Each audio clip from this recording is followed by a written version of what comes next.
Tifu by not locking my doors and harboring a fugitive.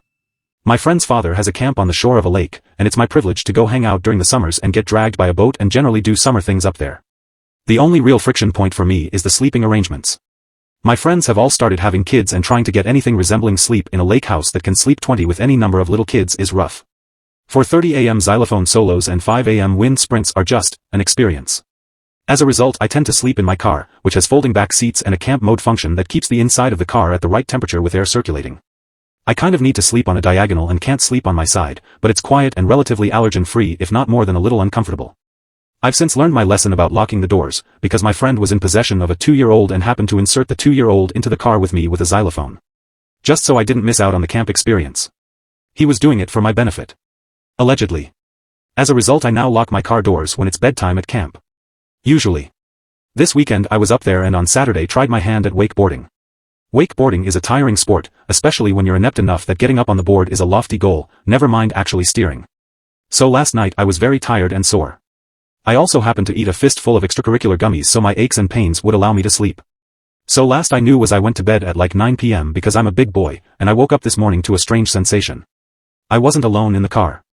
Nestled up against me with a squishmallow was a different friend's 8-year-old daughter. So I woke up and was like, the fudge, and I got a big good morning and a hug. I melted a little, but it did nothing to lessen my confusion.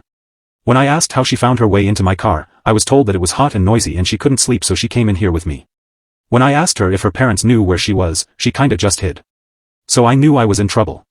I just didn't realize quite how much trouble. I took my morning meds and collected the miscreant and carried her from where my car was to where an alarming number of people were still up and moving around really early when everyone had been drinking the night before.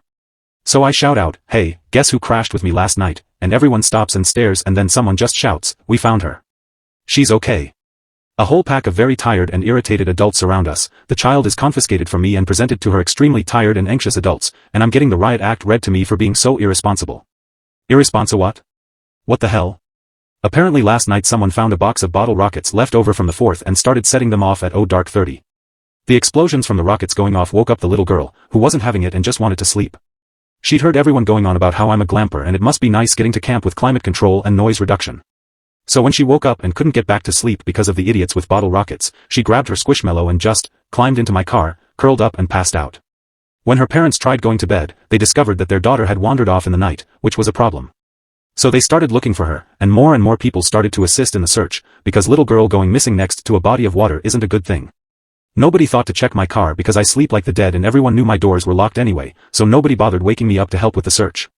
If my doors were locked, she would have had to knock, which would have meant I would have said no and sent her back to her parents, because in no circumstances is her sleeping with an adult male non-relative a good look. Instead, my stoned and tired ass kicked off a manhunt because I forgot to hit my door locks. TLDR, a friend's daughter climbed into my car when someone woke her up with fireworks and I hadn't locked my doors to make sure she stayed out.